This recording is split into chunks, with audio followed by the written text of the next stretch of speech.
नवरा विचारत नाही तरी मी सासरी गेली आणि सासरी भेटीला गेली तर मी सासऱ्यांना पैसे दिले नाही, मी त्यांना काही खायला घेऊन नव्हती गेली. तर असं आहे ना, दिसते तसं नसते आणि म्हणून जग फसते. तर मला त्या लोकांना सांगायचं आहे, तुम्ही माझी जास्त काळजी खरंच करू नका. आणि मला तुम्हाला सांगायचं आहे, मी काय नेलं काय नाही हे मी आधी एका व्हिडिओ शूट केलं होतं. तर काही लोकांनी डायरेक्टली इनडायरेक्टली म्हणजे निगेटिव्ह घेतलं होतं की तू सासऱ्यांना खायला नेलं हे दाखवलं, सासऱ्यांना पैसे दिले हे दाखवलं. म्हणजे तुमचं कसं आहे ना, दाखवलं तरी प्रॉब्लेम आणि नाही दाखवलं तरी पण प्रॉब्लेम. तर हे माझं सासर आहे, तिथं मी गेली. नंतर आम्ही चहा पाणी वगैरे घेतलं आणि त्यांना पेढा प्रचंड आवडतो, तो मी नेला होता, तो मी त्यांना खायला दिला. स्वराजने त्यांनी खाल्ला, भरपूर ते खेळले. त्याच्यानंतर आम्ही चहा वगैरे घेतला आणि त्याच्यानंतर आम्ही निघणार होतो. निघताना मी माहिती आहे ना, मागच्या वेळेस उन्हाळ्यात गेली होती, त्यांना गरमी होती, तर ऑन द स्पॉट मी त्यांना 3,500चा कूलर घेऊन दिला होता. हे सांगण्याची गोष्ट नाही, परंतु काही लोकांना मला सांगायचं आहे.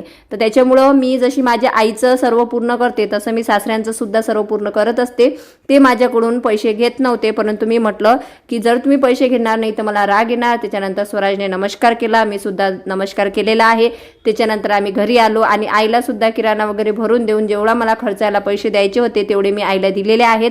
मला हेच तुम्हाला सांगायचं आहे की मला माझ्या जबाबदाऱ्या कळतात. जरी माझ्या भावांनी माझ्या आईला विचारलं नाही तरी मी विचारणार आहे आणि माझ्या सासऱ्यांना सुद्धा बघणार आहे.